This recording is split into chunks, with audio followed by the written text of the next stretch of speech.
हा सर्वजण मजेतच असतात. आता आज परत माझा विषय तोच आहे, नवरा बायकोचं भांडण. आणि त्यांचे काही असतात वैयक्तिक, म्हणजे त्यांचे प्रश्न असतात बायकोचे नवऱ्याविषयी, की नवऱ्याने मला फक्त पैसा दिला पाहिजे आणि फक्त पैसा पैसा पैसा. नवऱ्याने मला इतके पैसे दिले पाहिजे, माझं इतकं हे केलं पाहिजे. तर हल्ली आहे ना, बायकांना ना कर्तव्य काय राहिलेले नाही. नवरा बायकोची जी कर्तव्य असतात ना, ती करायची नाही आणि फक्त त्याला कोर्टात खेचून त्याच्याकडून आडमाप पैसा वसूल करायचा, हाच स्त्रियांचा. आत्ता 2 दिवसापूर्वी मी एक व्हिडिओ बघितला.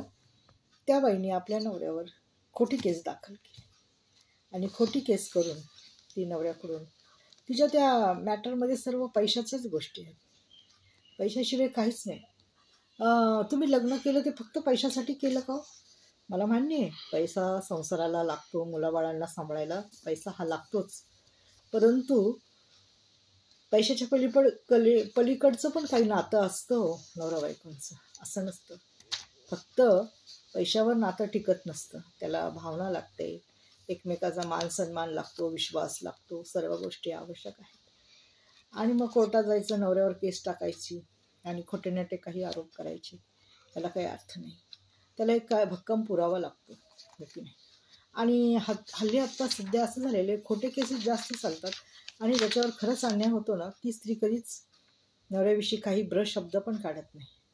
ती शांत राहते, कारण तिला तिचा संसार टिकवायचा असतो. आणि ज्या स्त्रियांना संसार टिकवायचा नसतो ना, त्या घाणेरडे आरोप टाकून नवऱ्यावर कोर्टात त्याला खेचून त्याच्यावर त्याची कारवाई करतात, की नाही हा असाच आहे, तो तसाच आहे.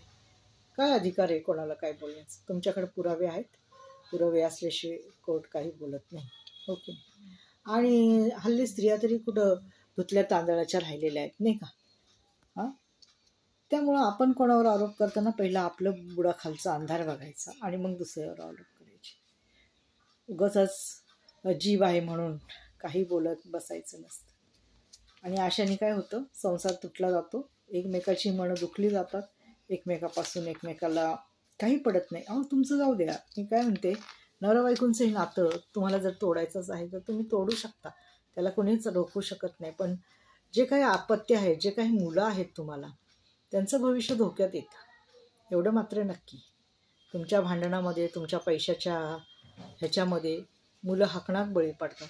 आणि असंख्य मुलं आहेत बरं का अशी, की ती आईवडिलांच्या भांडणामध्ये त्यांचं नुकसान होतं, बिचारे लहान असतात, ओके. आणि एक फार हे असतं, म्हणजे एक खोटं बोलून ते आपली बाजू सावरून धरत असतं, पण नाही, चालत नाही हो खोटं, किती दिवस चालणार? कधी ना कधी खोट्याचा हा अंत होणारच असतो. त्यामुळं नातेसंबंध तोडायचे आहेत ते व्यवस्थित तोडा, नाही तर खोटे नाटे आरोप घालून एकमेकाला कमी लेखण्याचा प्रयत्न करू नका. शेवटी तुम्ही काही दिवस, 2 दिवस 3 दिवस का होईना, पण आनंदात होता, सुखात होता, तेव्हा तर तुम्हाला मुळं बाळ झाली ना, उगाच झाली.